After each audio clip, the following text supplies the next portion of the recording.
So actually, a lot of what happens when we're sitting is different degrees of Shenpa. So if you have if you're sitting, you're with your breath, and then there's just this little movement of the mind almost. It's quite somewhat subtle. Doesn't take you away. It's like just maybe a murmur or a few words or something like this. If you should have such an experience, sometimes you don't really even need to label because you're hardly gone. So you might call that the most subtle of Shenpa, like non-life-threatening Shenpa. Now, of course, whether this has been clear or not, the purpose of the meditation isn't to get rid of thoughts, because actually that's impossible. It's the nature of mind to think in the same way that it's the nature of the sky to have clouds. But also, sometimes the clouds part and there's a lot more space, and we also experience that in meditation sometimes. But a lot of our ongoing meditation is poking holes in the clouds. In other words, a lot of clouds and kind of forgetfulness about breathing the out-breath or the in and out-breath. And then we realize that we've been thinking, we acknowledge it, and we come back. So there can be just that little very, very, very subtle Shenpa. And then we experience on our meditation all degrees of it. So then there's the, like, 2 sentences in. The thought is like 2 sentences long, and there's a kind of like recognition, and again, you might not even label because hasn't really taken you away very far, but you realize you've been gone and you just come back, and it's very, very easy. So that's, more Shenpa, but not really very much. The hook is just not so strong.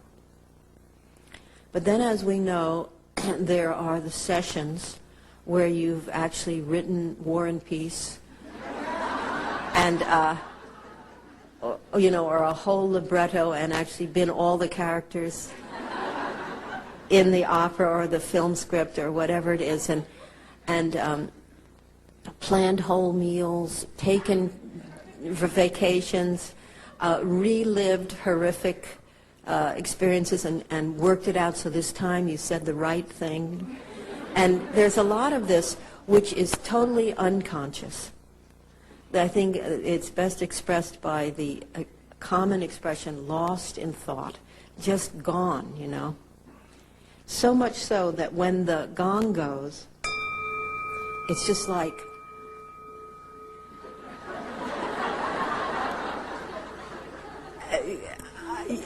amazing to find yourself that you've been sitting here this whole time probably with your eyes open, and nevertheless you weren't here. That's greater Shenpa.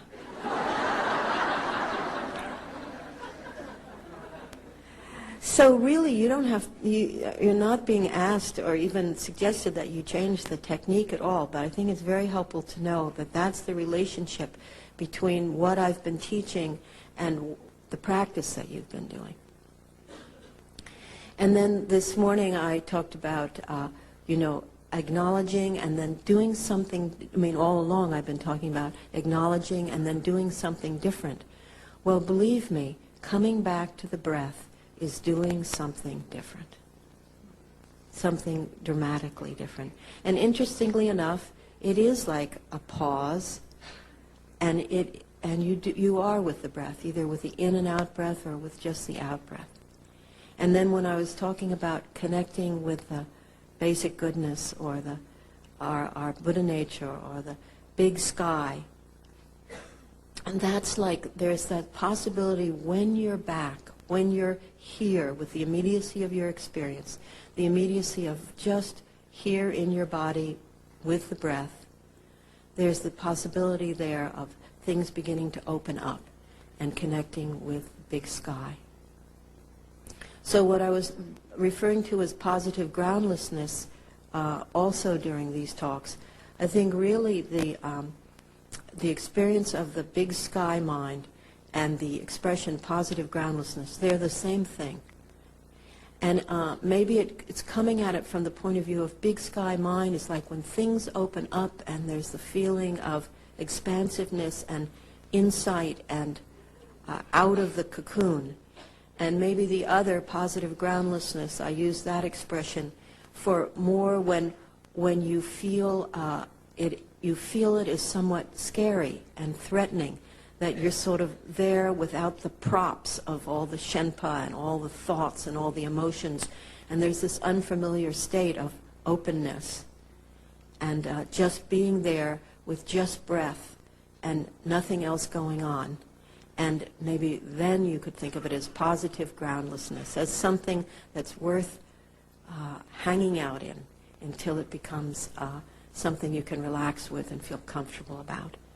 So the term positive groundlessness, I bring it in because people do in their regular life when they start practicing this way, and in their meditation, you do. Many, most of us encounter times of uneasiness and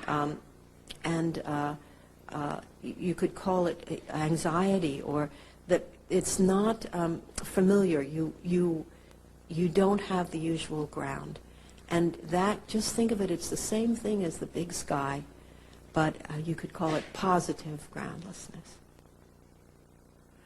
So I hope that helps and brings together some connection between the practice that we're doing and the technique that Ani Trima has introduced you to, and that you've been doing here this weekend.